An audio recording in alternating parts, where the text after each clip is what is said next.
Basically आज की class का जो एजेंडा हमने रखा हुआ था, वो जो टेस्ट हमने शेयर किया था फ्रॉम चैप्टर 1 टू चैप्टर 4, उसके सोल्यूशन को भी डिस्कस करने के लिए और जो कॉमन मिस्टेक्स देखने में आई आंसर्स चेक करने के दौरान, और यूजुअली जो एग्जाम के अंदर हम लोग मिस्टेक्स वगैरह कर रहे होते हैं उसको चेक करने के लिए। देखिए, मैं इसको नॉर्मली प्लानिंग के थ्रू लेके चलूंगा कि हमें ये सवाल किस तरह अटेम्प्ट करना चाहिए था। पेपर में भी आता तो हम किस तरह इसको प्लान आउट करते, क्या हमारी अप्रोच होती, और फिर अकॉर्डिंगली सवाल पढ़ते हुए जो जो कॉमन मिस्टेक्स होती हैं हमारी, हम उसको भी चेक कर रहे होंगे साइमल्टेनियसली। अब देखें यहाँ पे जो चीज़ें हैं वो क्या है कि मेरे पास 40 मार्क्स का क्वेश्चन है। रीडिंग टाइम भी बाइफिकेट करके हमने दिया हुआ 1 आवर 12 मिनट्स का क्वेश्चन है। अब जब 40 मार्क्स की मैं प्लानिंग कर रहा हूँ तो ऑब्वियसली मेरे पेपर का 40% एरिया मैं प्लान आउट कर रहा हूँ। तो ऑब्वियसली जो मेरा फुल एग्जाम टाइम है उसका 40% टाइम मुझे इसको डेसिग्नेट करना पड़ेगा।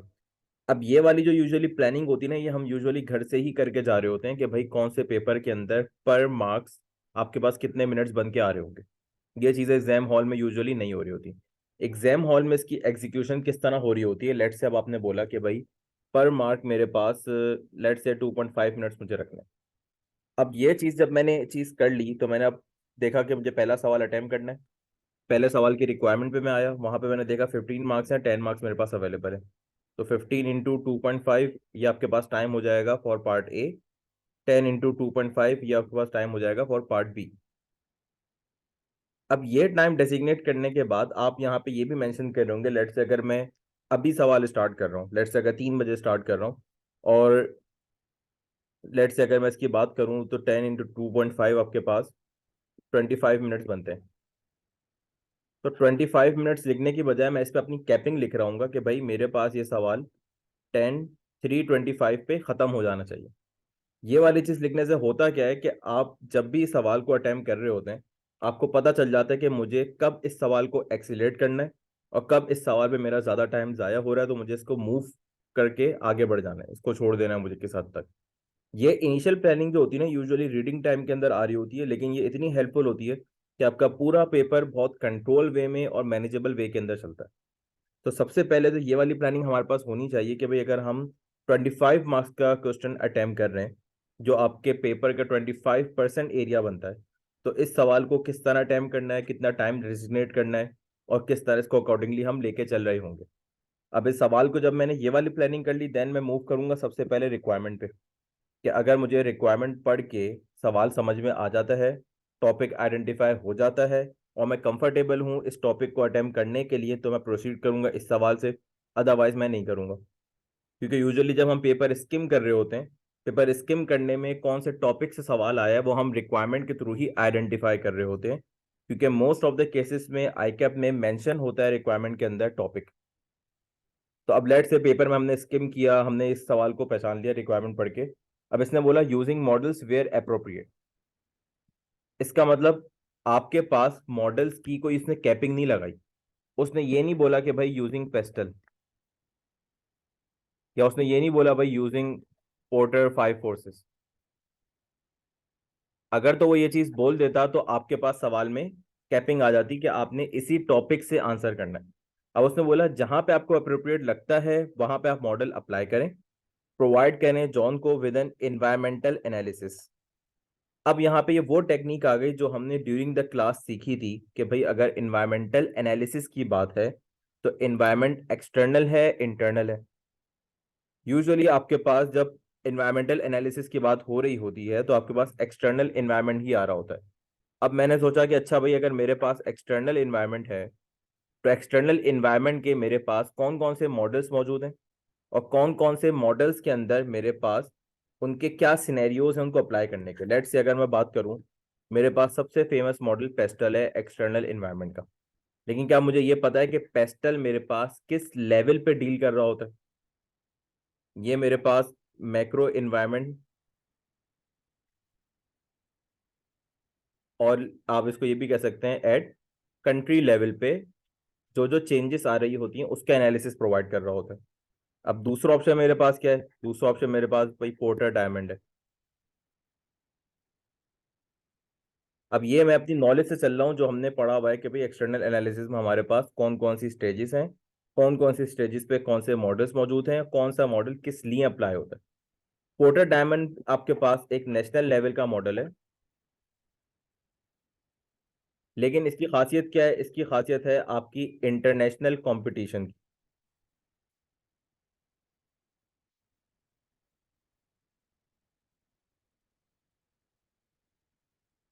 इसका मतलब अगर आपकी कंपनी इंटरनेशनली ऑपरेट करने जाती है तो आपके नेशनल लेवल पे कंपैरेटिव फैक्टर्स किस तरह के हैं, आपके नेशनल लेवल पे इंडस्ट्री के फैक्टर्स किस तरह के हैं, कितनी कंपैरेटिव आपकी इंडस्ट्री है जो आपको सपोर्ट करेगी for competing in the international market. तो इसके डायनामिक्स डिफरेंट है, पेस्टल के डायनामिक्स डिफरेंट है। अब अगर मैं इन दोनों लेवल से एक लेवल नीचे आ जाऊं तो मेरे पास क्या बच जाती है? मेरे पास इंडस्ट्री, या आप इसको मार्केट भी कह सकते हैं, जिसमें आप ऑपरेट कर रहे हैं। अब ये मेरे पास किस तरह आ जाता है? ये मेरे पास आ जाता है पोर्टर फाइव फोर्सेस में। इसका मतलब अगर ब्रॉडली मैं बात करूं तो मेरे पास ये तीन ऑप्शंस अवेलेबल हैं। सिर्फ रिक्वायरमेंट पढ़ के मुझे जो चीज़ समझ में आ रही है या जो मेरा स्कोप है, सवाल पढ़ूंगा तो मुझे क्लियर हो जाएगा कि मुझे स्पेसिफिकली किस मॉडल पे मेनली बात करनी है।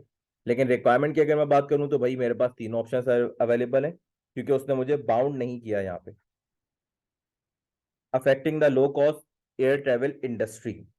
अब इसने आपको ये बता दिया कि भाई आपने जो सब्जेक्ट मैटर है आपके सवाल का वो ये है कि लो cost air travel industry level पे बात हो रही है।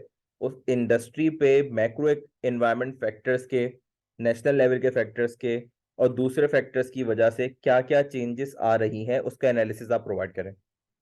अब ये चीज पढ़ के मेरे माइंड में थीम पता चल गई, मुझे टॉपिक पता चल गया। अब मुझे सिर्फ स्ट्रीमलाइन करना है। जब मैं सवाल पढ़ना शुरू करूंगा तो मेरा माइंड इस तरह से चलना चाहिए कि मैं पेस्टल के फैक्टर्स ढूंढ रहा हूँ, मैं इंडस्ट्रियल एनालिसिस के फैक्टर्स ढूंढ रहा हूँ पोर्टर फाइव फोर्सेस के थ्रू, और सवाल के इंट्रो से आपको ये भी क्लियर हो जाएगा कि भाई पोर्टर डायमंड की जरूरत भी है या नहीं है। अब दूसरा part, explain how the process of developing scenarios might help John better understand the macro environmental factors. अब यहां से इसने और इशारा दे दिया कि भाई इसका मतलब ऊपर वाले पार्ट में भी जो बात हो रही होगी वो मैक्रो एनवायरमेंटल फैक्टर्स के हवाले से ही हो रही होगी। अब मुझे मॉडल की और क्लैरिटी हो गई इसके साथ साथ। Influencing Airtight's future strategy. अब यहां इसने इंडस्ट्री लेवल पे बात नहीं करी, यहां इसने स्पेसिफिक टू दी ऑर्गेनाइजेशन आपको बाउंड कर दिया। दोनों में फर्क है। यहाँ पे अगर कोई ये समझ लेता कि भाई ऊपर वाला सवाल भी प्योर स्पेसिफिकली कंपनी से रिलेटेड है तो यहाँ पे वो चीज़ गलत हो जाती। लेकिन अगर मैं नीचे स्पेसिफिकली बात करूँ, ऑर्गेनाइजेशन लेवल पे बात हो रही है, तो यहाँ पे बिल्कुल सही है। अब पार्ट बी के साथ क्या मसला आता है कि भाई टॉपिक पहचानने का। अब चैप्टर 1 से 4 तो टेस्ट, अब बोलेंगे इसके अंदर में डेवलपिंग सिनेरियोस नहीं पढ़ा हुआ। बिल्कुल सही बात है, उसके अंदर स्पेसिफिक इस तरह का टॉपिक नहीं है। लेकिन पेपर में अगर आप कोई ऐसी सिचुएशन में इनकाउंटर होते हैं, मैंने जानबूझ के सवाल डाला था कि आपके पास अगर थ्योरेटिकल कंटेंट आपको याद नहीं आ रहा, तब आप सवाल को कैसे डील करते हैं लॉजिकली। आपने जो पूरा सब्जेक्ट पढ़ा हुआ होगा उसकी नॉलेज को यूज करते हुए किस तरह आप उस सवाल को एक काफी हद तक अटेम्प्ट कर पाते हैं या नहीं कर पाते। वैसे हमारे पास जो स्पेसिफिकली सिनेरियोस का टॉपिक है वो आपके पास चैप्टर 6 के अंदर है, बिजनेस फोरकास्टिंग के अंदर। अब मुझे सवाल की प्लानिंग में पता चल गया कि भाई पार्ट ए मुझे बहुत अच्छे तरीके से आता है, इसको मुझे सही से अटेम्प्ट करना है। पार्ट बी में मेरे पास मैं थोड़ा सा अनश्योर हूँ कि भाई किस तरह मुझे इसको स्ट्रक्चर करना है आंसर को, मुझे इसके अंदर कौन से टॉपिक को यूज करना है। तो मैं इसको थोड़ा कंपैरेटिवली कम टाइम ही दे रहूंगा और इस पर ज़्यादा टाइम ज़ाया नहीं करूंगा, क्योंकि मुझे इसकी थ्योरेटिकल बेस नहीं याद आ रही। अब ये सारी चीज़ें वो प्लानिंग है जो पेपर में इंकॉर्पोरेट करना पड़ती है, क्योंकि भाई ज़रूरी थोड़ी है कि आगे भी इस तरह के बहुत सारे सवाल होंगे जो आपको नहीं आते होंगे। आपने जिस टॉपिक पे आपको कमांड हासिल है उस पर ही आप ज़्यादा टाइम लगाएंगे, रादर देन जिस पे आपको कमांड हासिल नहीं है उस पर आप कम टाइम लगा रहे होंगे, जेनेरिक आंसर लिखने को अवॉइड कर रहे होंगे जिस हद तक पॉसिबल हो। जब मैं आंसर चेक किया तो एक मोस्ट कॉमन मिस्टेक मेरे पास यही आई थी कि हम जेनेरिक आंसर लिख रहे थे। सवाल के अंदर बोला हुआ भी था, जब उसने स्पेसिफिकली गाइड कर दिया कि भाई ऑर्गेनाइजेशन के हवाले से बताओ, इंडस्ट्री के हवाले से बताओ, तो वहां पे मैं जर्नल फैक्टर्स की बात नहीं करूंगा। जितनी हद तक अप्लाई हो सकेगा सिनेरियो पे उस हद तक मैं अप्लाई कर रहा हूँ। अब यहाँ तक बात हो गई पूरी प्लानिंग की, रिक्वायरमेंट को कैसे पढ़ना है, कौन कौन सी मिस्टेक्स हम कर रहे होते हैं। उसके बाद एक और इम्पॉर्टेंट चीज, सवाल के अंदर वर्ब कौन सा यूज हो रहा है कि मुझे अपनी स्ट्रक्चरिंग को, ड्राफ्टिंग को किस तरह लेके चलना है। जब एनालिसिस की बात करता है ना वर्ब के अंदर, एनालिसिस यहाँ पे वर्ब है।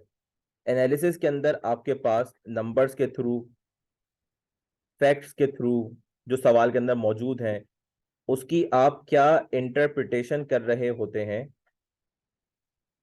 ये आपके पास एनालिसिस में कवर हो रहा होता है, जिसमें आपके पास पॉजिटिव, नेगेटिव दोनों किस्म की बातें आ रही होती। नीचे वाले वर्ब की अगर मैं बात करूं, अब यहां पे करना है एक्सप्लेन। एक्सप्लेन वाले वर्ब के लिए मेरे पास, मुझे बहुत डिटेल में चीज़ों को डिमॉन्स्ट्रेट नहीं करना होता, मुझे सिंपल टर्म्स में जो उसकी रिक्वायरमेंट है उसको समझाना पड़ता है कि किस तरह सिनेरियो प्लानिंग हेल्प कर सकती है आपको इन्वायरमेंटल फैक्टर्स को एड्रेस करने में। अगर मैं किसी भी कंपनी की फ्यूचर स्ट्रेटजी से रिलेटेड बात करूं, कि लेट्स से अगर कोई कंपनी अपनी फ्यूचर की स्ट्रेटजी फॉर्मुलेट करने चाह रही है, जो हमारी ग्रेड ए भी है, स्ट्रेटेजिक इम्प्लीमेंटेशन है, उसके अंदर आप सिनेरियो प्लानिंग कब करते हैं, क्यों करते हैं, और उससे आपको क्या हेल्प मिलती है।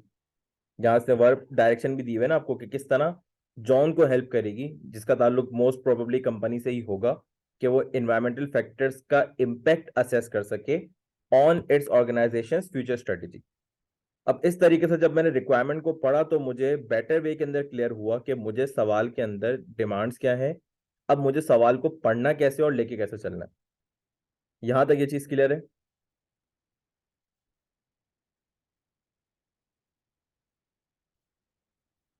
सही। अब ये सारा काम करने के बाद हम आ जाएंगे सवाल पे। अब सवाल को अपने पढ़ते हुए, लेट से अगर बीच में आप भूल भी रहे हैं कि आपने रिक्वायरमेंट क्या पढ़ी थी, आप रिक्वायरमेंट रिकॉल करने के लिए वापस बैक एंड फोर्थ रेफर जरूर करेंगे, क्योंकि ये चीज डिटरमिन करेगी आप सवाल में हाईलाइट क्या करते हैं। अभी तो आई कैप में इस तरह के इतने डिटेल सवाल नहीं आ रहे जिस तरह एसीसीए में आते हैं, लेकिन अगर फ्यूचर में वो इस तरह के सवाल इंकॉर्पोरेट करता भी है, तो उसमें ज़रूरी है कि आपका माइंड कितना विजिलेंट है, किस तरह आपने रिक्वायरमेंट को एब्जॉर्ब किया हुआ है और आप सवाल को पढ़ रहे हैं, ताकि आप रेलिवेंट फैक्टर्स को हाईलाइट कर रहे होंगे। अदरवाइज आपका टाइम बहुत ज़्यादा ज़ाया होगा इस चक्कर में। अब एयर टाइप जो है वो हमारी कंपनी का नाम है, सेटअप हुई थी इन 2000 एज लो कॉस्ट एयरलाइन। इसका मतलब हमारा ताल्लुक उसी इंडस्ट्री से है जो सवाल में डिस्कस हो रही थी। Operating from a number of regional airports in Europe. कहाँ पे ऑपरेट करते हैं वो नेशनल लेवल भी आपको पता चल गया।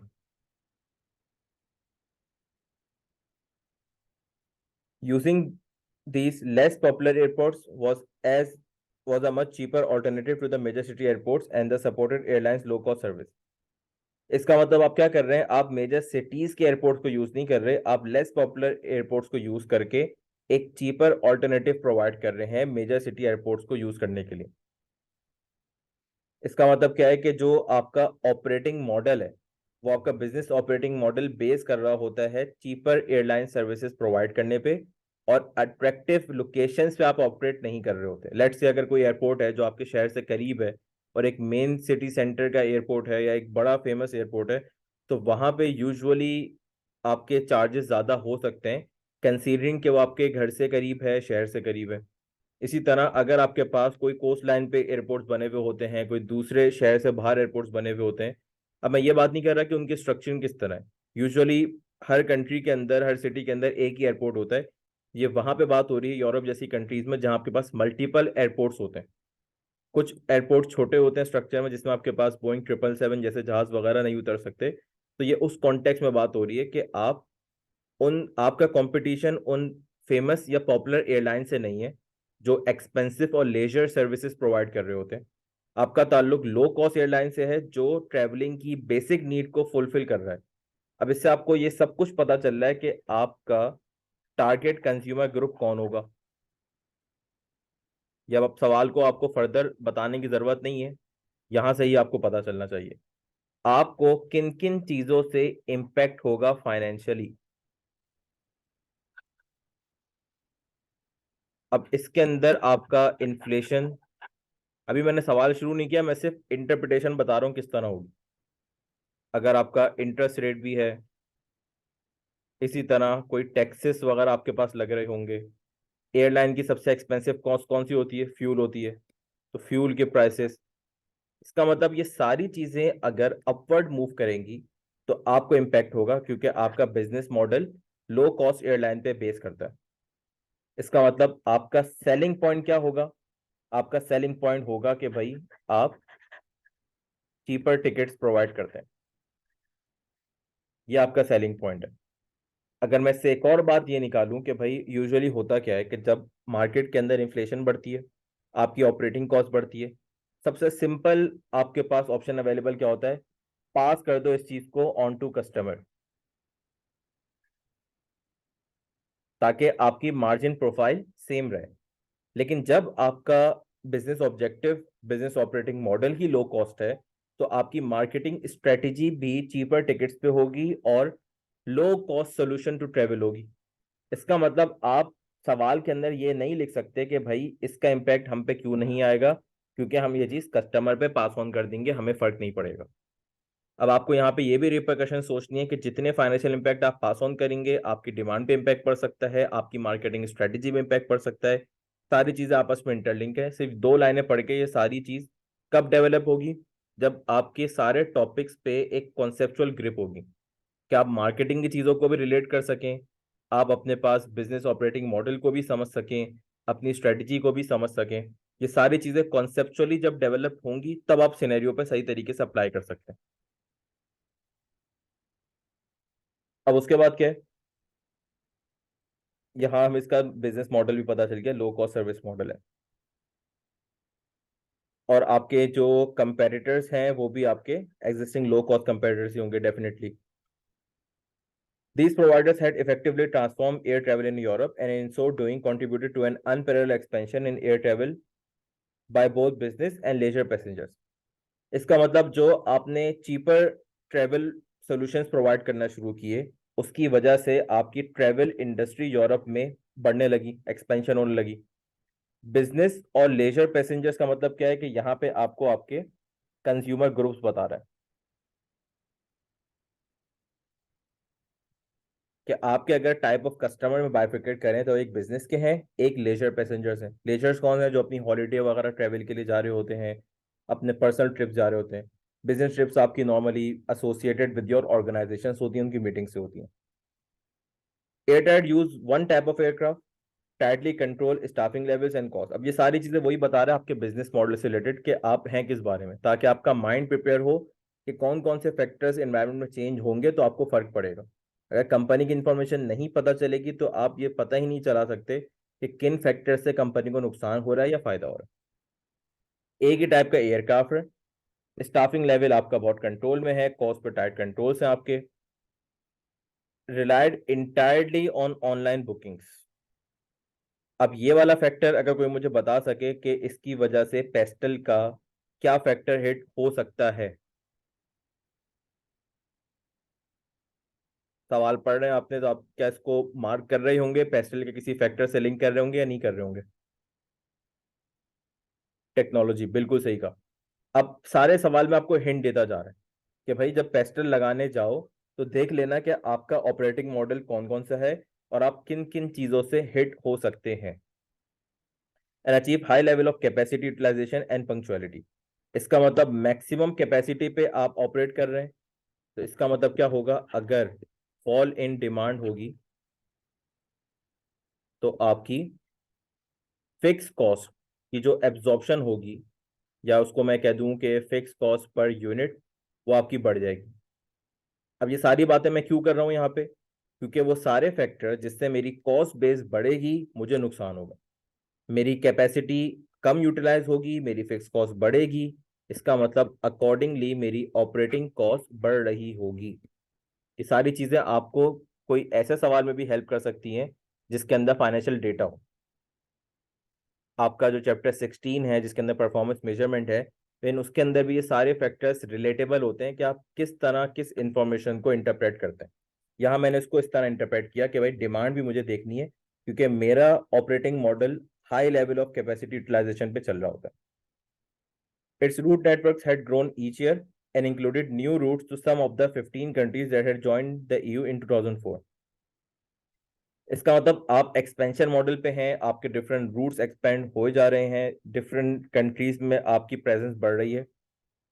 Airtel founder and chief executive John, अब जॉन पता चल गया हमें कौन था जिसका सवाल में जिक्र था, चीफ एग्जीक्यूटिव था। was an aggressive businessman, ever willing to challenge governments and competitors whenever they impeded his airline and looking to generate positive publicity wherever possible। अब इसने थोड़ा सा माइंडसेट बताया कि उसका बिजनेस को डील करने का तरीका किस तरह का है। अब ये क्यों बता रहा है, क्योंकि भाई जो भी आप एनालिसिस करते हैं वो किसके लिए होता है, वो हायर मैनेजमेंट के लिए होता है। हायर मैनेजमेंट को लीड कौन कर रहा होता है, चीफ एग्जीक्यूटिव कर रहा होता है। तो जो चीफ एग्जीक्यूटिव को जिन चीजों से फर्क पड़ेगा, वही एनालिसिस आप उसको प्रोवाइड करेंगे तो ही आपका एनालिसिस अच्छा होगा। अगर कोई गवर्नमेंट से रिलेटेड फैक्टर्स हैं, कोई कंपटीशन से रिलेटेड फैक्टर्स हैं जिसको चैलेंज करने की उसकी नेचर है, तो इसका मतलब जो जो चेंजेस आएंगे आप उसको बता सकेंगे तो वो अकॉर्डिंगली राइट एक्शन ले सकेगा। अब ये बताने का पर्पस सिर्फ इतना था कि आपने कौन से फैक्टर्स को ड्राइव करना है। इसका मतलब ये पूरा सवाल यहाँ तक जो पैराग्राफ था, ये सिर्फ आपका माइंड बनाने के लिए था कि आपने किन फैक्टर्स को आइडेंटिफाई करना है और अकॉर्डिंगली प्रायोरिटाइज करना है। यहाँ पे आपको कोई पॉइंट डायरेक्टली नहीं मिला है अभी तक। अब इसके बाद, John is now looking to develop a strategy which will secure Airtel's growth and development over the next 10 years। अब यहाँ पे थोड़ा सा कॉन्टेक्स्ट आपको बता रहा है पार्ट बी से रिलेटेड, जो बात की थी हमने फ्यूचर स्ट्रेटेजी से related.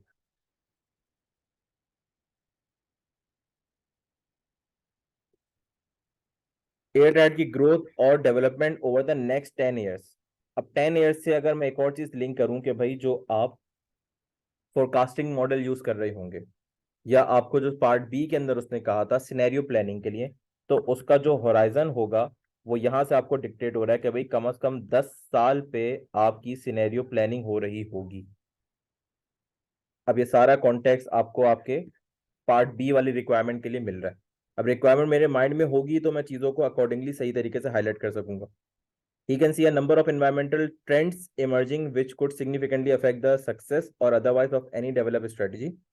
Airtel has seen its fuel cost, एक फैक्टर मिल गया मुझे। अब फ्यूल कॉस्ट को आप पेस्टल में किस में क्लासिफाई करेंगे?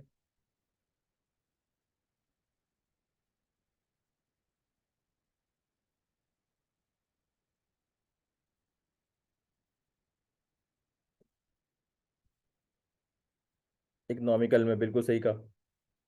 Fuel cost continue to rise reflecting the uncertainty over global fuel supplies. अब जो ये वाला वर्ड आया सेकंड फ्रेज, अब अगर पार्ट बी किसी ने सही से समझा हुआ है तो ये सारी पार्ट बी की इंफॉर्मेशन गैदर हो रही है। इसका मतलब जो आपका एक मेजर वेरिएबल फैक्टर है वो आपकी फ्यूल प्राइसेस है।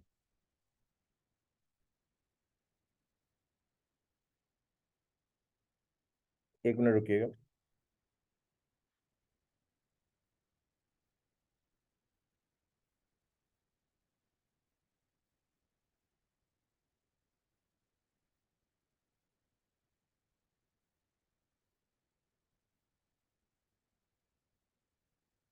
इसका मतलब फ्यूल आपका क्या है, एक मेजर वेरिएबल फैक्टर है। इसका मतलब अगर मैं सिनेरियो प्लानिंग करूं तो सिनेरियो प्लानिंग के अंदर जो मेरा मेन वेरिएबल फैक्टर होगा वो फ्यूल कॉस्ट होगी। अब ये चीज पार्ट बी के अंदर समझाने वाली है, लेकिन मैं यहाँ पे थोड़ा सा इसको बता ही देता हूँ। यहाँ पे उसने सवाल में आपको सिग्निफिकेंस बताई कि फ्यूल कॉस्ट आपके लिए क्यों जरूरी है। अगर मैं एयरलाइन इंडस्ट्री की बात करूं तो उसकी सबसे बड़ी जो ऑपरेटिंग कॉस्ट होती है वो उसकी फ्यूल कॉस्ट ही होती है, जेट फ्यूल बेसिकली।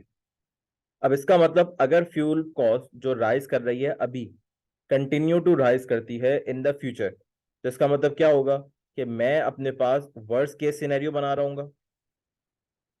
ये मैं प्रैक्टिकली बात बता रहा हूँ कि हम किस तरह ऑपरेट कर रहे होते हैं या किस तरह प्लानिंग कर रहे होते हैं। मेरे पास एक नॉर्मल सिनेरियो हो रहा होगा और मेरे पास एक लेट से ऑप्टिमिस्टिक कह लें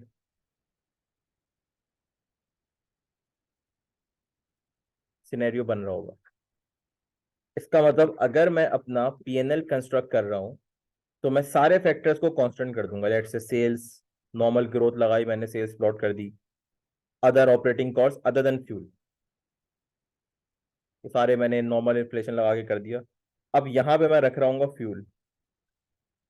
अब मैं बोलूंगा वर्स्ट के सिनेरियो में भाई अगर फ्यूल कॉस्ट बढ़ जाती है तो 100% अगर बढ़ जाए लेट से, नॉर्मल सिनेरियो में करंट ट्रेंड की बात करूं तो भाई 40% इंक्रीज आ सकता है। बिल्कुल ही नॉर्मल सिनेरियो में बात करूं तो भाई इन लाइन विद इन्फ्लेशन लेट से 10% ही रहेगी। अब इस तरह प्लॉट करता रहूं और पीएनएल का बॉटम नंबर देखता रहूं कि भाई मेरा net margin, net profit margin कितना कितना है हर सिनेरियो में। इससे क्या पता चलेगा? इससे 10 साल के बिजनेस के कंटिन्यूटी प्लानिंग पता चलेगी। इससे 10 साल के अंदर किस तरह आपने कॉस्ट कंट्रोल को स्ट्रिकर करना पड़ सकता है, कौन कौन से एवेन्यूज अवेलेबल हैं, क्या गुंजाइश है या नहीं है, ये सारी चीजें इससे पता चलेंगी। ये बेसिकली आपके पास सिनेरियो प्लानिंग हो रही होती है कि आपके पास मल्टीपल वेरिएबल फैक्टर्स होते हैं। उन मल्टीपल वेरिएबल फैक्टर्स के अंदर से कौन से मेजर फैक्टर्स हैं जो आपको नुकसान पहुंचा सकते हैं या आपके पीएनएल को डिस्टॉर्ट कर सकते हैं, उसको आइडेंटिफाई करना होता है। और उसी के गिर्द सिनेरियो प्लानिंग होती है। अब यहां पे मैंने एक फैक्टर को मूव किया, फ्यूल, और एनालाइज किया। दूसरा मैं ये भी कर सकता हूं कि भाई अगर मेरी फिक्स कॉस्ट है, उस फिक्स कॉस्ट के अंदर मैं डिफरेंट डिमांड के सिनेरियोज डालूं कि भाई अगर प्राइसेस बढ़ती हैं, मेरी डिमांड फॉल करती है, तो मेरे पीएनएल पे क्या इम्पैक्ट होगा, मैं वो भी एनालाइज कर सकता हूँ। दोनों चीजों को साइमल्टेनियसली बिल्ड करके भी मैं एनालाइज कर सकता हूँ कि आपकी रियल पिक्चर क्या प्रेजेंट होगी पीएनएल की। अब ये डिमांड का ताल्लुक सिर्फ फिक्स कॉस्ट से है? नहीं, इसका ताल्लुक सेल से भी हो रहा होगा कि मेरे पास अगर मैं लो कॉस्ट पे यूजुअली ऑपरेट कर रहा होता हूँ तो इसका मतलब मेरी जो मार्जिन प्रोफाइल है वो लो है। तो जब मेरे पास लो मार्जिन होता है तो मेरे पास कमाने के लिए मेन तरीका क्या होता है कि मैं अपने वॉल्यूम को बढ़ाऊं। ये चीज़ हमने इकोनॉमिक्स के अंदर भी पढ़ी है, वैसे भी हमें लॉजिकली पता है कि जब मेरा हाई मार्जिन होता है तो मैं कम वॉल्यूम सेल करके भी प्रॉफिटेबिलिटी इंश्योर कर सकता हूँ, सेव कर सकता हूँ। जब मेरा लो मार्जिन प्रोडक्ट है, मेरी लो कॉस्ट एयरलाइन इंडस्ट्री है, एक्सपेंशन मोड में मौजूद हूँ, तो the key for me to earn is to increase the volume, keeping the margin level constant और not allowing them to increase significantly. क्योंकि अगर आप ऑलरेडी लो मार्जिन प्रोफाइल पे ऑपरेट कर रहे हैं और आपको जरा सी हिट पड़ी फ्यूल से, फिक्स कॉस्ट से, टैक्सेस से, तो इसका मतलब आपकी प्रॉफिटेबिलिटी पूरी की पूरी खत्म हो जाएगी। ये पूरा बैकग्राउंड था एक सिनेरियो प्लानिंग का, किस तरह हम करते हैं और हमारे पास फाइनेंशियल डेटा को किस तरह एनालाइज करते हैं, इंटरप्रेट करते हैं और कंपनी से लिंक कर रहे होते हैं। अब वापस आ जाते हैं।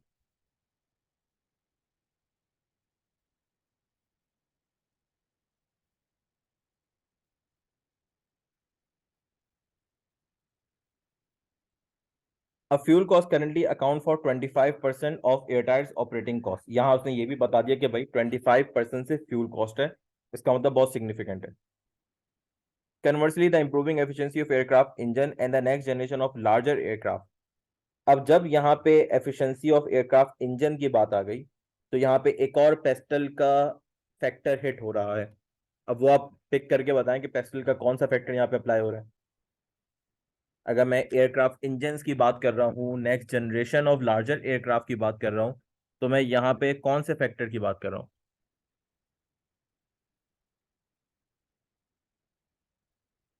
इकोलॉजिकल भी बिल्कुल अप्लाई हो सकता है, लेकिन अभी के फैक्ट्स में इतना ज्यादा पता नहीं चल रहा। मैं ये नहीं कह पा रहा कि भाई मेरे पास कौन सा इन्वायरमेंटल फ्रेंडली है। इकोलॉजिकल में भी बिल्कुल जा सकता है, आपकी बात सही है, टेक्नोलॉजिकल में भी जाएगा, मेनली टेक्नोलॉजिकल में जा रहा होगा। एग्जैक्टली आप सही कहा आपने। क्योंकि इससे हो क्या रहा है, large aircraft are increasing the operating efficiency of newer aircraft and reducing harmful emission. अब ये वाला जुमला है तो अब आपकी बात यहाँ पे सही हो गई। पहली चीज क्या आ रही है, ऑपरेटिंग एफिशिएंसी इंप्रूव हो रही है, ये मेरे पास टेक्नोलॉजिकल फैक्टर में आ गया। रिड्यूसिंग हार्मफुल इमिशन ये मेरे पास इकोलॉजिकल में आ गया। दोनों को कंबाइन करके आप टेक्नोलॉजिकल फैक्टर में कंक्लूड इजीली कर सकते हैं और आप ये बता सकते हैं कि ऑपरेटिंग एफिशिएंसी का फायदा आपकी कंपनी को क्या हो रहा होगा, या अगर आप अपग्रेड नहीं करते तो नुकसान क्या होगा। मेन चीज क्या है जो हम लोग लैग कर रहे होते हैं, जो मैंने आंसर्स में मिस्टेक भी देखी, हम जेनेरिक पॉइंट तो पकड़ लेते हैं लेकिन उसको सिनेरियो पे लिंक नहीं कर पाते। अब अगर मैं इसका आंसर लिखता, अब मैं बोलता कि भाई मेरे पास टेक्नोलॉजिकल चेंज क्या आ रहा है कि मेरे पास न्यू इम्प्रूव एयरक्राफ्ट आ रहे हैं, उसकी वजह से हो ये रहा है कि आपकी ऑपरेटिंग एफिशिएंसी इन्हांस हो रही है और हार्मफुल इमिशंस रिड्यूस हो रही है। अभी मैंने आगे नहीं पढ़ा, आगे ऑब्वियसली मैं इस लाइन से ही पता कर सकता हूँ कि सवाल के अंदर फैक्टर्स होंगे, इन्वायरमेंटल डैमेज के, गवर्नमेंट के टैक्सेस होंगे। अब मैं पूरा कंप्लीट करने के लिए पॉइंट क्या करूंगा, मैं ये बोलूंगा कि भाई मेरे लिए ये चीज़ इसलिए ज़रूरी है या इसका इम्पैक्ट मुझे इसलिए पड़ सकता है बिकॉज मैं ऑलरेडी एक लो कॉस्ट मॉडल पे ऑपरेट कर रहा हूँ। Increase of operating efficiency would benefit me in increasing my margin profile और लोअरिंग द कॉस्ट। ये मैंने कंपनी के फैक्टर से लिंक किया। दूसरा, हार्मफुल इमिशंस पे अगर फ्यूचर में जाके गवर्नमेंट कोई टैक्स लगा दे तो उसका बर्डन भी मुझ पे आएगा। तो अगर मैंने अभी खुद से इस चीज को इम्प्लीमेंट नहीं करवाया तो फ्यूचर में जाके मुझे मसला हो सकता है। तो ये इसकी एक्सप्लेनेशन कंपनी के सिनेरियो से लिंक होके कंप्लीट पॉइंट आपका बना रही होती। अगर मैं सिंपल ये लिख दूं कि भाई टेक्नोलॉजी चेंज हो रही है, नए एयरक्राफ्ट मॉडल मौजूद हैं, ये पेस्टल एनालिसिस है। भाई आप कंपनी को ये तो बताएं कि कंपनी का इससे क्या लेना देना है, क्या फायदा है, क्या नुकसान है, क्या सिग्निफिकेंस है। वाई जो है वो एक्सप्लेन करना बहुत जरूरी होता है। अब आगे कह रहा है कंसेंट विद फ्यूल। अब देखें ये आईकेप के हवाले से मैंने बताया क्योंकि इतनी ज्यादा डिटेल आईकेप यूजुअली नहीं दे रहा होता जितनी एसीसीए में गिवन होती है। वो यहां तक भी अगर सवाल रोक देता ना तो आपको सारी चीजें खुद से सोचना पड़ती जो भी हमने डिस्कस करी। Consent with fuel also extends to pollution effects. अब यहां इसने बैकग्राउंड देना शुरू किया हार्मफुल इमिशन का। On global warming climate change coordinated global action on aircraft emission can not be ruled out. ये भी इसने बता दिया इधर in the form of higher taxes जो बाद में आपको कह रहा था ऑन पोल्यूशन, और limit the growth in air travel industry.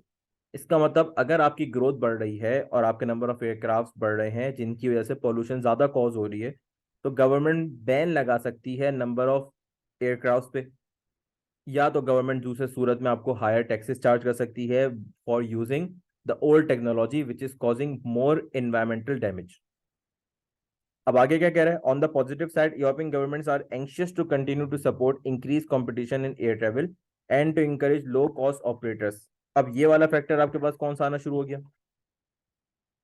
Government का वर्ड सुनते ही आपके पास पेस्टल के अंदर एक बहुत फेमस आना चाहिए,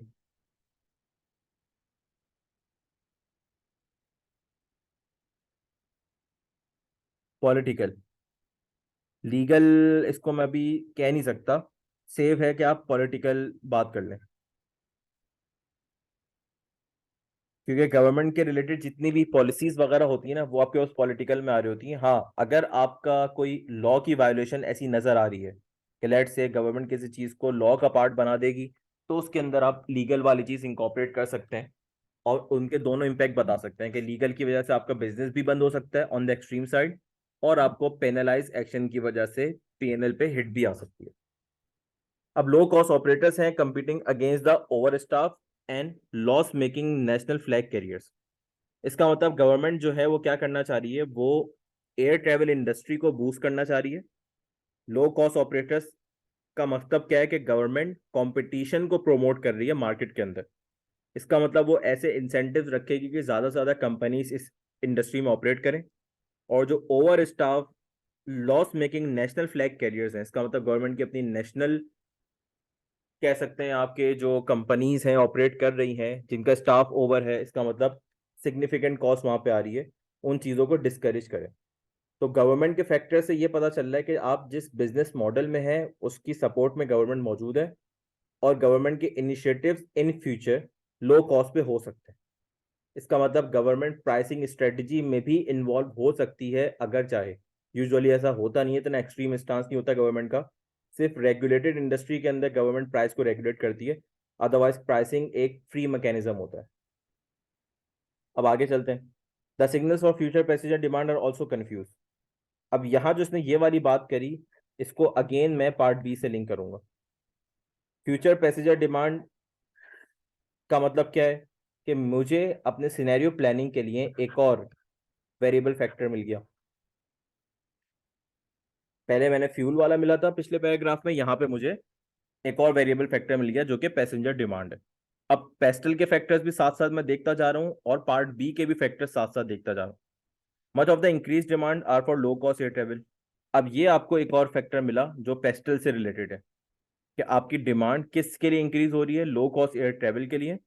और किससे इंक्रीज हो रही है, from increase leisure travel by families and retired people.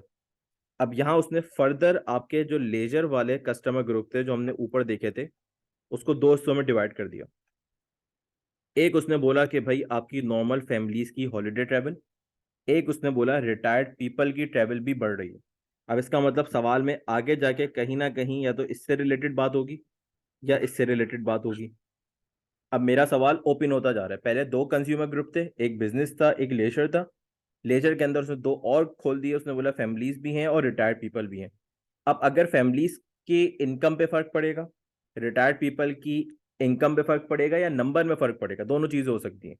कि भाई लेट से अगर पीपल रिटायर्ड हो रहे हैं एट द एज ऑफ 60, अब गवर्नमेंट बोल दे कि नहीं भाई रिटायरमेंट एज बढ़ के 70 हो जाए, तो आपके number of retired people come हो जाएंगे, अकॉर्डिंगली आपको इम्पैक्ट पड़ेगा। इसी का वाइस वर्सा हो सकता है, 50 अगर कर दे। तो ये आपके पास बेसिकली पेस्टल के अंदर डेमोग्राफिक फैक्टर्स की बात हो रही है, क्योंकि जब कंज्यूमर ग्रुप की बात हो रही हो तो आपके पास डेमोग्राफिक फैक्टर्स हिट हो रहे होते हैं। सोशल भी बिल्कुल आप कह सकते हैं, सोशल फैक्टर्स भी इसके अंदर आपके इनकॉर्पोरेट हो रहे होंगे। अब उसके बाद आगे क्या है कि families are predicted to become smaller and the population increasingly age. अब अगेन आप देखें कि यहाँ पे डेमोग्राफिक फैक्टर्स को फर्दर इलेबोरेट कर रहा है, लेकिन ये वही बंदा पिक कर सकता है जिसको हमने इनिशियली आइडेंटिफाई किया था कि कंपनी की अंडरस्टैंडिंग, कंपनी के कस्टमर्स की अंडरस्टैंडिंग बिल्कुल क्लियर हो। अब जब मैंने आगे बोला कि भाई families are predicted to become smaller, इसका मतलब जो आपका लेजर के अंदर ये वाला ग्रुप है, इसकी इनकम से आपकी इनकम स्ट्रीम कम हो रही होगी। क्यों कम हो रही होगी? क्योंकि जब नंबर ऑफ पैसेंजर्स आपके रिड्यूस होंगे तो अकॉर्डिंगली आपके पास ये वाला कस्टमर ग्रुप अफेक्ट हो रहा होगा। और आगे क्या बोला? पॉपुलेशन इंक्रीजिंगली एजेड, फैमिलीज जो हैं वो नंबर में कम होंगी और पॉपुलेशन के अंदर एजेड पॉपुलेशन आपकी बढ़ेगी। अब इसका मतलब रिटायर्ड पीपल वाला जो फैक्टर है ना, ये आपके लिए इंपॉर्टेंट हो गया, क्योंकि आपके पास जब एजेड पॉपुलेशन ज्यादा होगी तो जो रिटायर्ड पीपल होंगे उनका भी बढ़ने का चांस ज्यादा होगा, प्रोवाइडेड आपकी रिटायरमेंट एज क्या रखी जाती है उससे डिपेंड करता है। अब बताने का मकसद ये है कि लेट से अगर आपके पास 100 मिलियन की पॉपुलेशन है, 100 मिलियन में से आपके पास एजेड पॉपुलेशन बढ़ रही है, तो उसको चले 60% कह लेते हैं, 60 मिलियन। जो रेस्ट ऑफ द पॉपुलेशन बढ़ी वो बनी 40 मिलियन।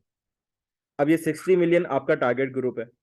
अब इस 60 को बढ़ाया भी जा सकता है कैसे? अगर गवर्नमेंट बोल दे कि भाई अब 50 आपकी रिटायरमेंट एज है, तो ये 60 बढ़ के 70 मिलियन हो जाएगा। लेकिन गवर्नमेंट बोल दे कि भाई नहीं, अब 60 नहीं, अब 70 रिटायरमेंट एज है, तो ये 60 कम होकर आपके पास 50 पे आ रहा होगा या 40 पे आ रहा होगा। तो बताने का पर्पस ये है कि सवाल के अंदर अब आगे जिस तरह के फैक्टर्स हों जो रिटायर्ड पीपल को इम्पैक्ट करें, तो आपने उसको इस पॉइंट से कनेक्ट करके आंसर करना है। In addition, there are concerns over the ability of countries to support the increasing number of one-parent families with limited incomes and aging population dependent on state pension. अब यहाँ वो ये भी बता रहे हैं कि भाई अब आपका एक और कंसर्न क्या है, आपके पास वन पेरेंट फैमिलीज बढ़ रही हैं जिनकी इनकम लिमिटेड है और उनकी डिपेंडेंसी स्टेट पेंशन पे है। इसका मतलब जो आपका रिटायर्ड पीपल वाला कंज्यूमर ग्रुप है, उसकी डिस्पोजेबल इनकम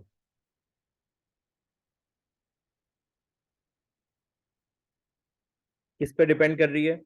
आपकी स्टेट की पेंशन पे डिपेंड कर रही है। अब इसका मतलब क्या है कि अगर स्टेट की पेंशन के लॉस आगे पीछे होते हैं, या आपके पास रिटायरमेंट की एज आगे पीछे होती है, तो इस इनकम ग्रुप के पास, इस कंज्यूमर ग्रुप के पास इतनी इनकम ही नहीं बचेगी जिसकी वजह से वो ट्रेवल करे। पहले उसने क्या बताया? पहले उसने ये बताया कि भाई डिमांड किसकी बढ़ रही है।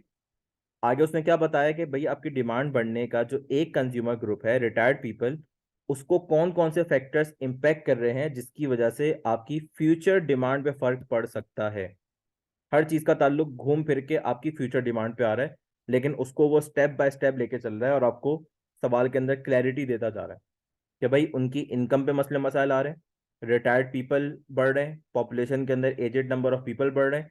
तो सारी चीजों को जब आप पेस्टल में लिखेंगे तो आप सिर्फ ये नहीं लिखेंगे कि भाई रिटायर्ड पीपल ज्यादा हैं डिमांड बढ़ गई।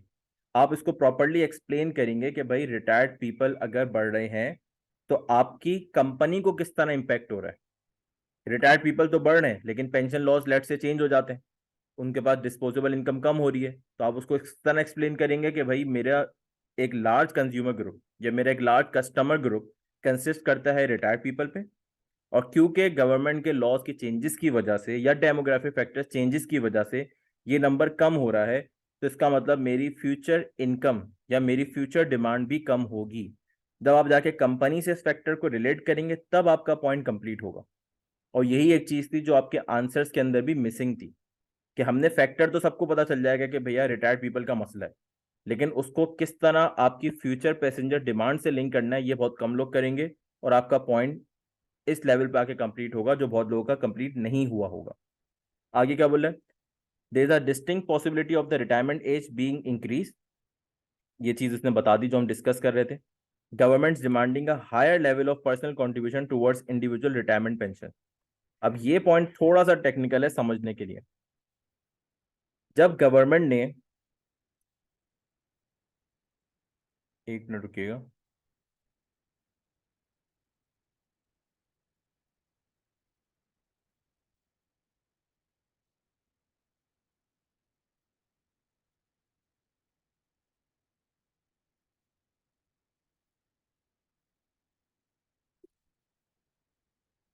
जब गवर्नमेंट ने आपके स्टेट पेंशन के लॉस को अमेंड किया, उसके अंदर उसने क्या बोला कि पर्सनल कंट्रीब्यूशन बढ़ जाएगी, जिस तरह आपके ईओबीआई के अंदर होता है या डिफरेंट कॉन्ट्रीब्यूशन, प्रोविडेंट फंड होता है कंपनी का।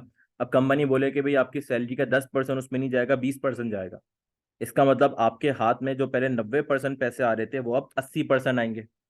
तो इसका फर्क किस कंज्यूमर ग्रुप को पड़ेगा, अगर मैं आपसे पूछूं, जो हमने दो आइडेंटिफाई किए थे, क्योंकि इस पॉइंट के अंदर से दो पॉइंट निकलेंगे, रिटायर्ड पीपल वाला तो पॉइंट अलग निकलेगा, दूसरा कंज्यूमर ग्रुप कौन सा इंपैक्ट होगा इससे।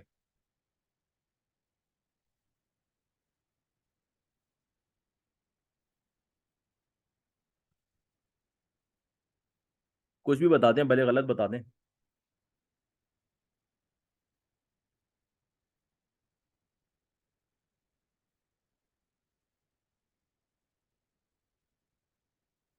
इससे बेसिकली आपका जो फैमिली वाला ग्रुप है वो इम्पैक्ट होगा।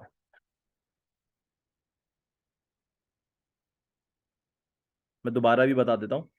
मैंने ये बोला कि भाई जो गवर्नमेंट ने ये इनिशिएटिव लिया कि गवर्नमेंट ने higher level of personal contribution बढ़ा दी टुवर्ड्स इंडिविजुअल रिटायरमेंट पेंशन। इसका मतलब अगर ये मेरा एक पेंशन प्लान है, प्रोविडेंट फंड एक बहुत अच्छी एग्जांपल है जिससे समझ में आ जाता है। पहले मेरी सैलरी का 10% इसमें जा रहा था, अब गवर्नमेंट ने कहा कि 10% नहीं जाएगा, 20% जाएगा। तो इसका मतलब भाई जो बंदा ऑन जॉब होगा उसी की सैलरी से डिडक्शन हुई होगी। तो इसका मतलब रिटायर्ड पीपल की तो बात यहाँ पे हो ही नहीं रही। अब जब 10 की जगह 20% कॉन्ट्रीब्यूशन जाने लग जाएगी एक ऐसे फंड में, तो मेरी डिस्पोजेबल इनकम क्या हो जाएगी, जो पहले 90% थी अब रिड्यूस होके 80% हो जाएगी। तो जब मेरी डिस्पोजेबल इनकम कम हो जाएगी तो भाई मैं ट्रेवल ज्यादा नहीं कर सकूंगा, ये बताने का पर्पज है।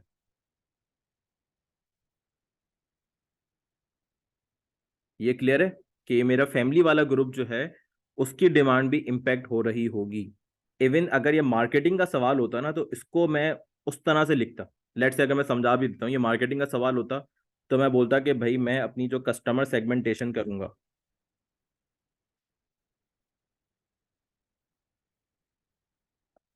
उस कस्टमर सेगमेंटेशन के अंदर मेरा फोकस अब मोर एजेड पीपल या रिटायर्ड कंज्यूमर ग्रुप या रिटायर्ड पीपल पे होगा। क्यों होगा, क्योंकि भाई अब मैं जिनकी डिस्पोजेबल इनकम ऑलरेडी कम हो गई उन पे मैं इतना फोकस नहीं कर सकता, क्योंकि उनकी एबिलिटी टू बाय कम हो गई है। पेंशन किनकी बढ़ गई है, आपके पास जब रिटायर होंगे तो उनकी पेंशन बढ़ गई है, पॉपुलेशन में इनकी तादाद भी बढ़ रही है, तो भाई मुझे टारगेट भी इसी कंज्यूमर ग्रुप को करना चाहिए अपनी सेल्स बढ़ाने के लिए। तो ये सवाल फिर उस तरह चेंज हो जाता है, लेकिन अभी सवाल पेस्टल में है तो आप इसका सिर्फ इम्पैक्ट बता रहे होंगे कि भाई ये डेमोग्राफिक चेंज की वजह से आपकी कंपनी के किस इनकम ग्रुप या किस कस्टमर ग्रुप पे इम्पैक्ट आ रहा होगा। Finally, Airtable will continue to reflect global economic activity and associated economic booms and slumps together with global political instability in the shape of wars, terrorism and natural disaster. अब ये इसने एक थोड़ा generic सा जुमला दे दिया, अब उसने ये बता दिया कि भाई global economic activity, economic bombs, terrorist activity वगैरह ये सारी चीज़ें चल रही होंगी, इसका इम्पैक्ट जो है अकॉर्डिंगली आप पे आ रहा होता है नहीं आ रहा होता। ये थोड़ा सा जेनेरिक सा पॉइंट है, ये कंपनी स्पेसिफिक नहीं है। John is uncertain as to how to take account of these conflicting trends in the development of Airtight's 10-year strategy and has asked for your advice. ये purely पार्ट बी की जो requirement है उसकी further explanation है। कि जब मेरे पास fuel cost का फैक्टर इतना अनसर्टेन हो गया है, मेरे पास पैसेंजर डिमांड का फैक्टर इतना अनसर्टेन हो गया है, तो अब अपनी 10 ईयर स्ट्रेटेजी, एक बहुत बड़ा होराइजन होता है ये, अब उसको किस तरह वो अंडरस्टैंड कर सकता है, उसके इम्पैक्ट को किस तरह असेस कर सकता है कि भाई मुझ पे इम्पैक्ट कितना है।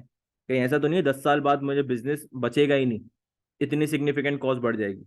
ये सारी चीजें किससे आपकी एड्रेस होंगी? ये सारी चीजें आपकी सिनेरियो प्लानिंग से एड्रेस हो रही होंगी। और क्योंकि ये सिर्फ स्पेसिफिकली जॉन के लिए है और फ्यूचर स्ट्रेटजी के लिए है, तो आपने ये नहीं भूलना कि जॉन का बिजनेस हैंडलिंग एंगल क्या है। एग्रेसिव बिजनेसमैन है, चैलेंज करता है गवर्नमेंट कंपेटिटर्स को। ये चीज भी आपके माइंड में होनी चाहिए आंसर लिखते वक्त। अब ये आपका कंप्लीट आंसर था, उसकी एक्सप्लेनेशन थी। अब आंसर तो आप लोग ऑब्वियसली पढ़ लेंगे, मुझे सिर्फ जो मिस्टेक्स उस पर बात करनी थी जो मैंने ऊपर करी, कुछ पॉइंट्स आपने मिस किए। सबसे इंपॉर्टेंट चीज, सवाल शुरू करने से पहले मुझे पता होना चाहिए, अगर मैंने पेस्टल को बेस बनाया, 1 2 3 4 5 6, 6 मेरे पास बातें ऐसी हैं जो मैं कर सकता हूँ। अगर मैं हर किसी के अंदर दो दो पॉइंट्स लिख दूं, तो यहां से मेरे 12 मार्क्स इजीली सिक्योर हो जाएंगे। एक हाई लेवल प्लानिंग है। अब इसके साथ साथ, अगर मैं, क्योंकि मुझे मॉडल बाउंड नहीं करता कि मैं सिर्फ पेस्टल यूज करूं, मैं पोर्टर 5 फोर्सेस भी यूज कर लूं। पोर्टर 5 फोर्सेस में मैं कंपेरेटर पे एक बात कर दूं, न्यू इंटेंट पे एक बात कर दूं, तो इसका मतलब एक एक मार्क यहाँ से, या 1.5 मार्क्स भी अगर आप सवाल अच्छा एक्सप्लेन करते हैं, तो 3 मार्क्स मेरे पास यहाँ से आ गए। ये हो गया मेरा सवाल इस तरह प्लानिंग वाइज कंप्लीट। जब तक आप इस तरह करके अटेम्प्ट नहीं करेंगे, इसका मतलब आप सवाल को आधा अधूरा छोड़ रहे हैं। इसका वाइस वर्सा भी हो सकता है कि मुझे पॉलिटिकल में 3 पॉइंट्स मिल जाए, तो मैं यहाँ से एक पॉइंट हटा दूंगा, या यहाँ किसी 2 पॉइंट को एक कर दूंगा। लेकिन एक थोड़ा सा हम रफ एस्टिमेट लेके चलते हैं, और एक पॉइंट को 1 मार्क इसलिए रख रहे होते हैं क्योंकि हम कंप्लीटली एक्सप्लेन नहीं कर रहे होते। लेकिन अगर आपको लगता है कि आपको इन 12 में से 6 पॉइंट बहुत अच्छे आते हैं, तो जरूरी नहीं है इसके सिर्फ 6 मार्क्स हो। इसके आपके पास 1.5 मार्क्स पर पॉइंट भी हो सकता है, अगर आप कंप्लीटली एक्सप्लेन करें जैसा मैंने बताया। क्योंकि एक चीज होगी आपके पास आइडेंटिफिकेशन, दूसरी चीज होगी एक्सप्लेनेशन। इसको बेटर तरीके से समझने के लिए मैं सिर्फ आंसर ग्रिड पे जाता हूँ, तो उसने मार्किंग प्लानिंग कैसे रखी हुई है और हम उसको किस तरह देख रहे होते हैं। बिल्कुल कर सकते हैं, क्योंकि आपको मैंने सवाल के शुरू में बताया ना रिक्वायरमेंट में, कि उसने हमें बाउंड नहीं किया। उसने बोला कि भाई आपको यूजिंग मॉडल्स वेयर अप्रोप्रिएट, इसका मतलब कोई भी मॉडल अप्रोप्रिएट हो आप वो प्रोवाइड कर सकते हैं, प्रोवाइडेड कि आप इन्वायरमेंटल एनालिसिस कर रहे हो, इंटरनल एनालिसिस नहीं कर रहे हो। ये सारे डिस्कशन जो शुरू में मैंने की थी, इसका यही पर्पस था। इस सवाल के अंदर आपके पास स्कोप क्या क्या है, इसने आपको बाउंड नहीं किया, आप दोनों मॉडल्स बिल्कुल यूज कर सकते हैं, और आप चाहें तो कोई एक मॉडल भी यूज कर सकते हैं। देखें, पेस्टल मॉडल अप्रोप्रिएट है, लेकिन एनवायरनमेंट में सिर्फ आपका मैक्रो इकोनॉमिक फैक्टर्स तो नहीं आते ना।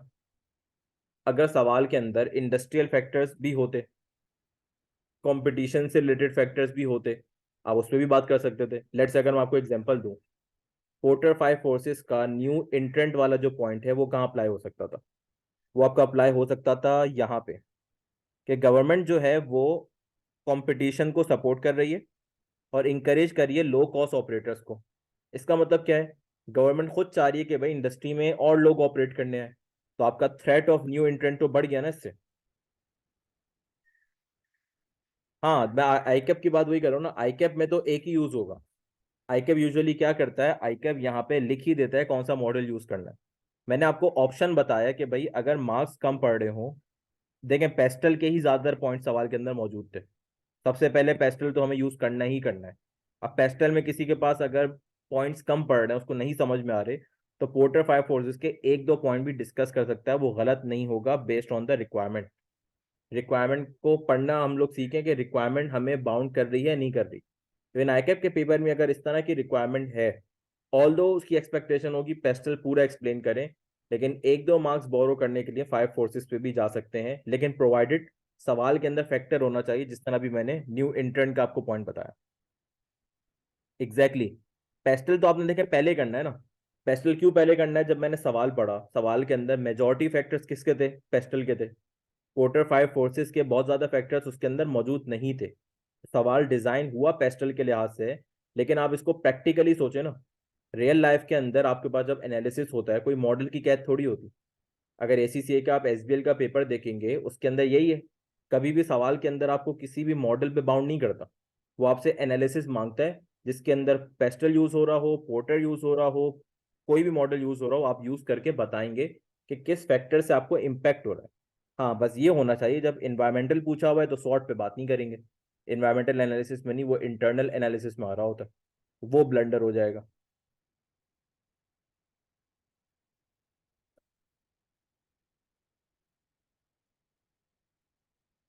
अब अगर मैं मार्किंग देखूं, थोड़ा सा मुझे मार्किंग का भी प्लान पता होना चाहिए। अब पेस्टल एनालिसिस उसने बोला 2 मार्क्स इसने ईच रेलिवेंट पॉइंट रखे हुए हैं, लेकिन मैक्सिमम ऑफ 12 मार्क्स रखे हुए हैं फॉर पेस्टल एनालिसिस। अभी एसीसी का सवाल है, क्योंकि उसने रिक्वायरमेंट ओपन रखी है, इसलिए उसने पेस्टल को भी कैप कर दिया। इसका मतलब क्या है, जो मैं ऊपर आपको बता रहा था कि भाई अगर पोर्टर 5 फोर्सेस यूज होगा तो आप करें। क्यों? क्योंकि उसने कैपिंग कर दी पेस्टल पे, और आप जब सवाल करने बैठेंगे, आपको पेस्टल पे पॉइंट्स एक वक्त आएगा, लिमिट हो जाएगी, आपके पास पॉइंट्स खत्म हो जाएंगे, तो आपको किसी दूसरे मॉडल से बोरो करना पड़ेंगे। ये सारी कॉल होती है आपकी प्लानिंग पे और आपकी जजमेंट पे, कि सवाल में कितने पॉइंट विदाउट रिपीटेशन आप प्रोड्यूस कर सकते हैं इन अ सिंगल मॉडल। और जब सवाल के अंदर ऑप्शन अवेलेबल है डिफरेंट मॉडल्स यूज करने का, तो हम क्यों दूसरे मॉडल की हेल्प ना लें और उसके एक दो पॉइंट्स ना लिखें। अब यहाँ 2 मार्क्स लिखे हैं, यूजुअली हम पेपर के अंदर रिस्क फ्री जाते हैं, 1.5 लेके चल रहे होते हैं, क्योंकि हमारी ड्राफ्टिंग हर पॉइंट के लिए अच्छी नहीं होती। तो इसका मतलब अगर कुछ पॉइंट्स आप सही से एक्सप्लेन कर रहे हैं, नहीं कर पा रहे, तो आपने उसका मार्जिन पेपर में रखना होता है। पेपर में हम बहुत ऑप्टिमिस्टिक नहीं चलेंगे कि भाई एक पॉइंट के 2 मार्क्स हैं और मेरी राइटिंग ऐसी कि मुझे 2 मार्क्स मिल जाएंगे। थोड़ा सा पेपर में पैसिमिस्ट चलना होता है, थोड़ा सा लेवरेज देना पड़ता है एडिशनल पॉइंट्स का, कि एटलीस्ट आधा मार्क्स, 1 मार्क्स उनसे मिलके आपके कंप्लीट मार्क्स बढ़ जाए।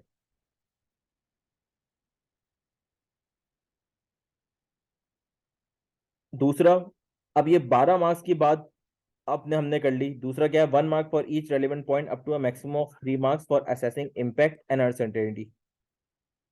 इसका मतलब क्या है कि आपने जो जो फैक्टर्स एनालाइज किए, अगर आप उस आंसर को फर्दर कॉन्टेक्स्ट देते हैं, किस तरह कि आप उनके इम्पैक्ट पे बात करते हैं, अनसर्टेनिटी पे बात करते हैं, तो उसके भी आपको एडिशनल पॉइंट्स मिल रहे होंगे।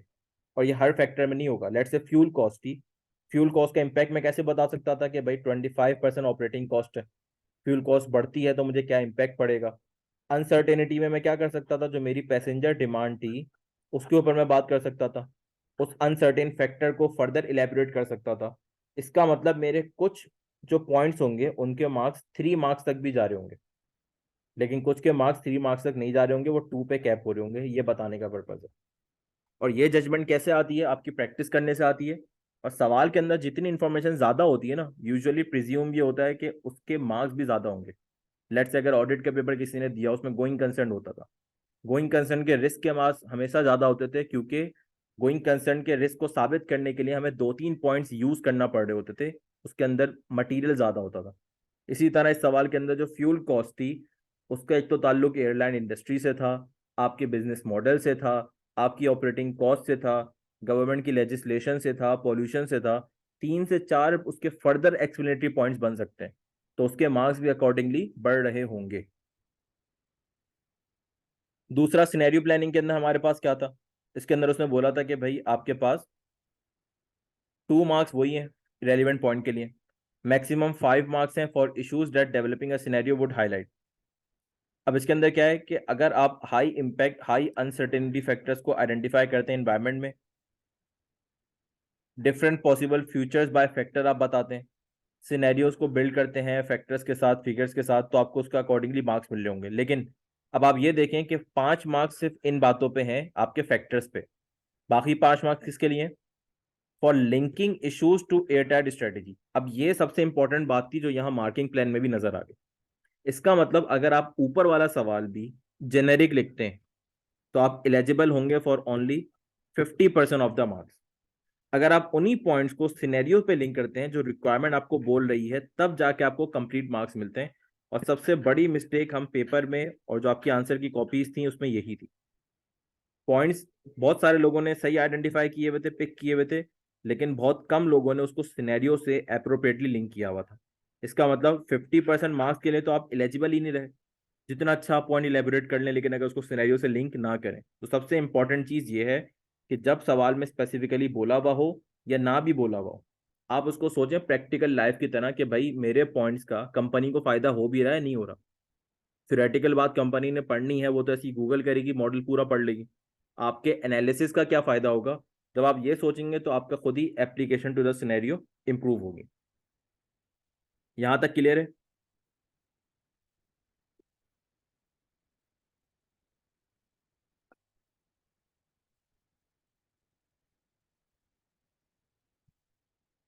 पार्ट भी बिल्कुल आप सही कह रहे हैं, लेकिन पार्ट भी एक ऐसा सवाल है जो पेपर में भी अगर आता थोड़ी सी प्रॉब्लम होती।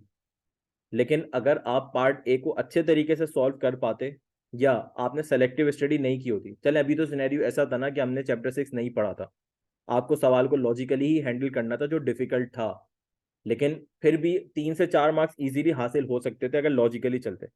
लेकिन अगर पेपर के अंदर अगर आप बात करें तो आप पूरा कोर्स कंप्लीट करके अगर जा रहे होंगे तो आप सेलेक्टिव स्टडी का शिकार नहीं हो रहे होंगे।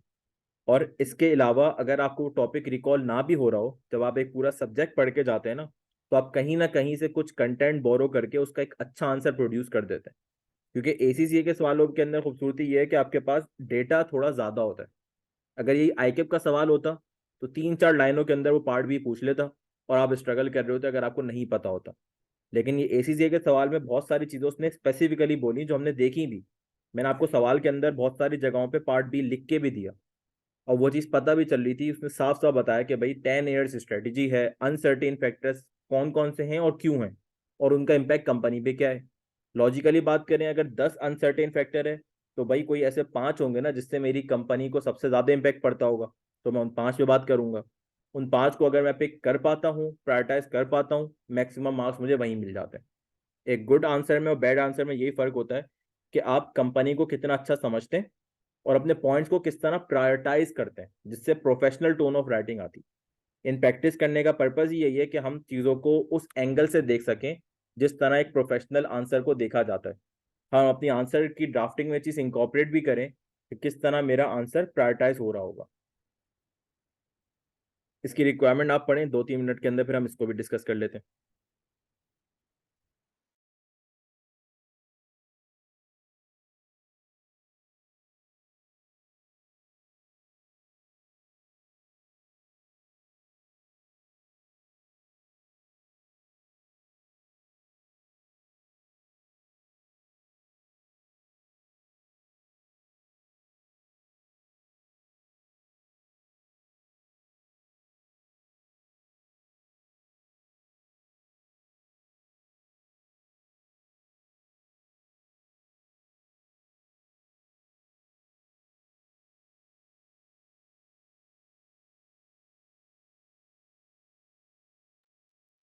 देखिए, दूसरे पार्ट पे मैं सवाल पे इतना टाइम नहीं लगाऊंगा क्योंकि कंपैरेटिवली आसान सवाल था। जिसको स्वॉट एनालिसिस सही से करना आता है उसने सवाल को सही से पिक कर लिया होगा। सिर्फ इसके अंदर 3 4 कॉमन मिस्टेक्स ही जो मैं डिस्कस कर लेता हूँ। सबसे पहले वही रिक्वायरमेंट को कैसे रीड करना है, वो पढ़ने में लोगों ने गलती करी, खास तौर पे पार्ट सी के अंदर। शॉर्ट एनालिसिस आपको प्रिपेयर करना था। प्रिपेयर करने का मतलब ये है कि आप शॉर्ट एनालिसिस प्रॉपरली बना रहे होंगे।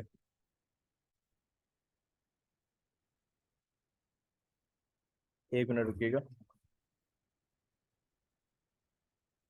प्रिपेयर करना था मुझे short analysis based on your assessment of the internal external factors that influence LVM success। अब ये बात ना भी लिखे तो ऑब्वियसली जो आपके शॉर्ट एनालिसिस के फैक्टर्स होते हैं वो कंपनी के सक्सेसफुल होने या अनसक्सेसफुल होने से ही रिलेट करते हैं।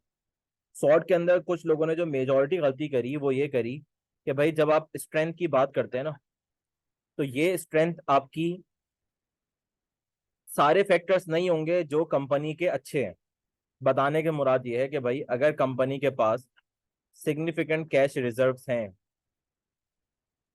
लेकिन कंपनी इन्वेस्ट नहीं कर रही इनको प्रॉपरली, ऑल दो कैश रिजर्व ज्यादा होना अच्छी बात है, लेकिन अगर कंपनी के कॉन्टेक्स्ट से बात करूं मैं कि कंपनी के भाई ये नेगेटिव पॉइंट बन रहा है कि कंपनी के पास इन्वेस्टमेंट एवेन्यूज अवेलेबल हैं कंपनी का रिसर्च एंड डेवलपमेंट का खर्चा कम होता हुआ नजर आ रहा है, तो ये मेरे पास स्ट्रेंथ नहीं रहेगी।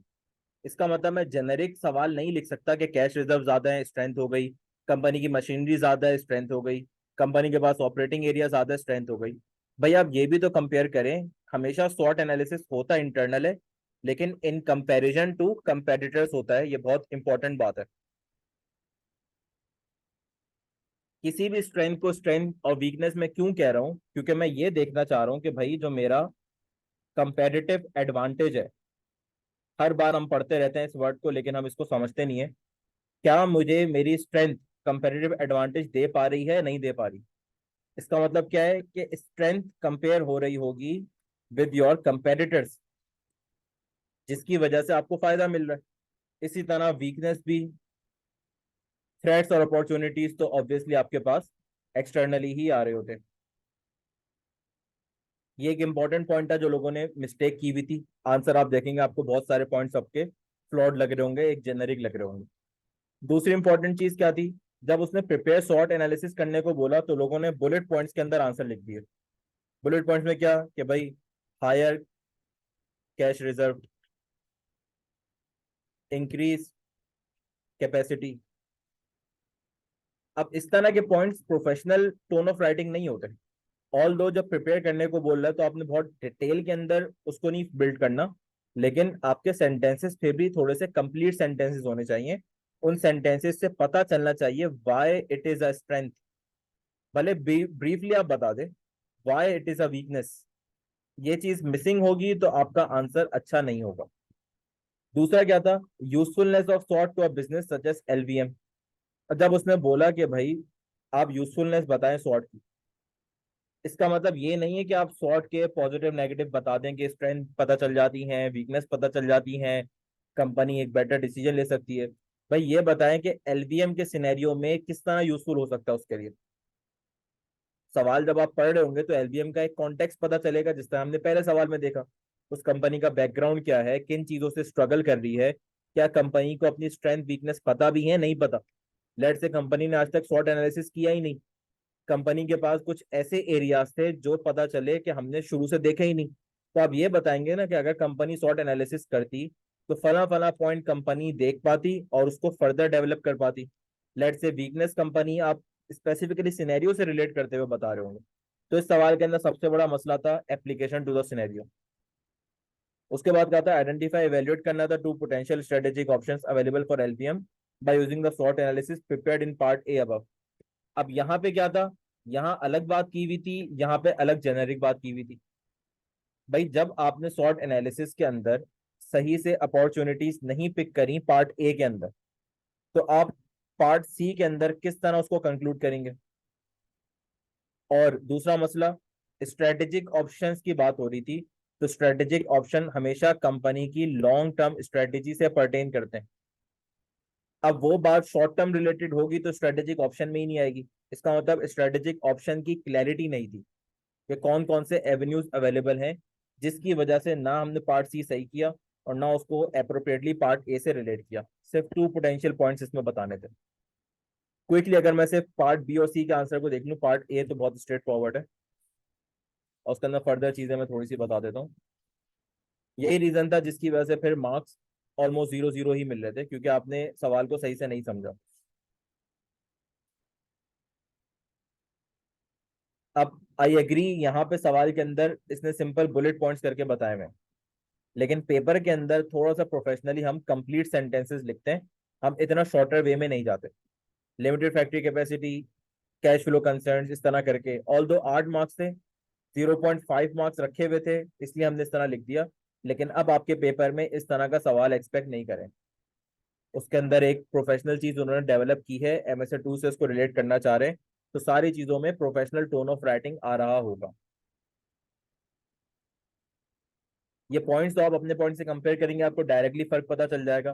बहुत सारे लोगों ने, अगर मैं बताऊं तो, इस पे बात नहीं करी थी, इस फैक्टर को एनालाइज नहीं किया था, ये सबने कर लिया था। ये नहीं बता सके थे, इनसफिशिएंट ट्रेनिंग ऑफ लेबर पे किसी ने बात नहीं करी। ये कुछ लोगों ने पिक किया, कुछ ने नहीं किया, जबकि ये मेजर पॉइंट आपके पास। अपॉर्चुनिटीज इसलिए इंपॉर्टेंट थी क्योंकि उसको आपने पार्ट सी से रिलेट करना था। डेप्रिसिएशन ऑफ एक्सचेंज रेट भी एक इंपॉर्टेंट पॉइंट था।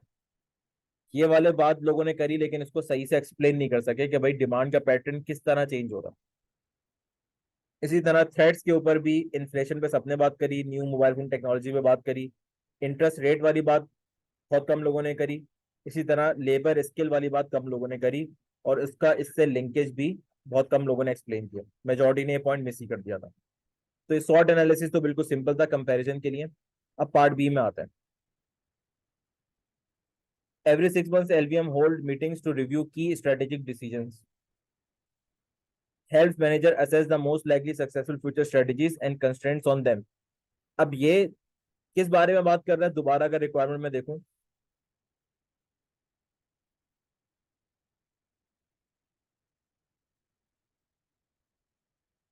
इवेल्युएट करनी थी usefulness of SWOT to a business such as LBM. कि अगर एलबीएम अपने सिनेरियो में कुछ मीटिंग्स कर रही है या ऐसी प्रैक्टिसेस कर रही है ऑलरेडी, तो उन प्रैक्टिसेस के अंदर अगर सॉर्ट को बिल्ड कर दिया जाए, लेट्स से कुछ कंपनीज के अंदर क्वालिटी की मीटिंग्स होती हैं, कुछ कंपनीज के अंदर बिजनेस रिव्यू की मंथली मीटिंग्स होती हैं। अब अगर उन मंथली मीटिंग्स के अंदर अगर एलवीएम भी वन ऑफ दोज कंपनीज है, और आप ये लिखें कि भाई अगर वो अपनी उन मीटिंग्स के अंदर, जिस तरह अगर एलवीएम हर 6 मंथ एक मीटिंग होल्ड करती है अपने स्ट्रेटेजिक डिसीजंस को रिव्यू करने के लिए, तो उसके अंदर वो स्वॉट एनालिसिस को बिल्ड करके वो काम कर सकती है। अगर ये ऑलरेडी मीटिंग हो रही है तो स्वॉट को बिल्ड कर लें, अगर ये मीटिंग नहीं हो रही तो इस मीटिंग करने की भी सजेशन हम दे सकते हैं। लेकिन सबसे मेन चीज क्या हो रही है, आप सिनेरियो पे अप्लाई करके एलवीएम के कॉन्टेक्स्ट से बता रहे हैं। ये जेनेरिक था, help manager assess the most likely successful, कुछ जेनेरिक पॉइंट्स होंगे, लेकिन आपने कोशिश करनी है मैक्सिमम सिनेरियो पे एप्लीकेशन होनी चाहिए। ये भी जेनेरिक पॉइंट आपके पास आ रहा है, ये भी जेनेरिक आ रहा है आपके पास।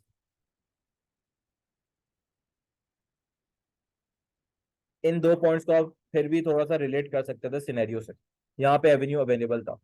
पेपर के अंदर आपकी मैक्सिमम कोशिश होनी चाहिए कि आप देखें, सिनेरियो से रिलेट करना है ना, तो कम से कम उस कंपनी का नाम तो ले लें आप, कंपनी के कुछ फैक्टर से तो लिंक कर लें, तो आपके आंसर के अंदर एक जान डल जाती है। स्ट्रेट अवे जेनेरिक पॉइंट नहीं लिखा जाता, क्योंकि ये थोड़ा सा डिफरेंट पेपर से सवाल लिया गया है, इसलिए इसका स्टैंडर्ड वो वाला स्टैंडर्ड नहीं है जो अब आपके एसपीएम का हो गया है, जो जो एसीसीए का है। इसी तरह पार्ट सी के अंदर, अब पार्ट सी के अंदर आपने यही बताना था कि भाई किस तरह अपनी स्ट्रेंथ को बिल्ड कर सकते हैं, वीकनेस को एड्रेस कर सकते हैं, और अपॉर्चुनिटीज को कैप्चर कर सकते हैं इन line with these strategic options. इसका मतलब अगर आप ये बोलते हैं कि आपके पास एक ऑप्शन है कि आप अपने ओन ब्रांड के नाम के साथ सेल करें, तो भाई आपकी स्ट्रेंथ्स जो है क्या वो उसको हेल्प करेंगी? आपकी वीकनेसेस इतनी सिग्निफिकेंट तो नहीं है कि आप ये काम कर ही नहीं सकते? आपके पास क्या मार्केट में अपॉर्चुनिटी अवेलेबल है जिसको हम कैपिटलाइज करें? कोई सिग्निफिकेंट थ्रेट तो नहीं है इस स्ट्रेटेजिक ऑप्शन के साथ? तो इस तरह सॉर्ट को आपने लिंक करना था अपने स्ट्रेटेजिक ऑप्शन के साथ। और यहाँ पे लोगों ने बहुत कम ही चीजें एड्रेस करी, ये वाला पॉइंट किसी ने नहीं लिखा।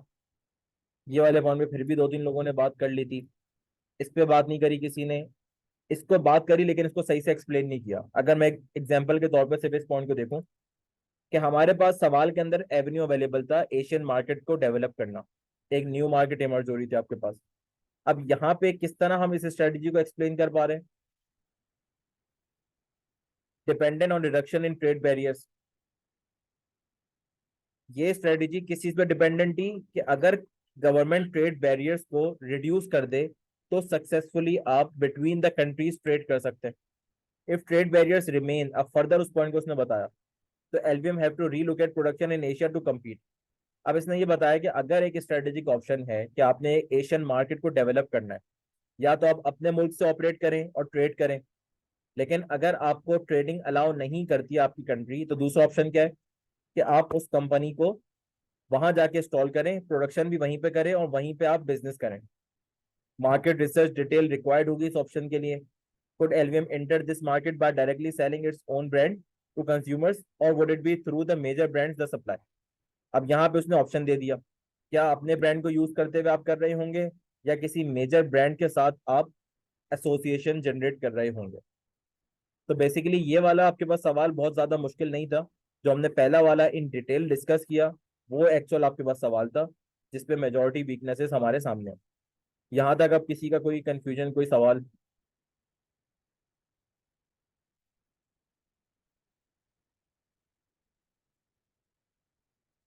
क्लियर है यहाँ तक?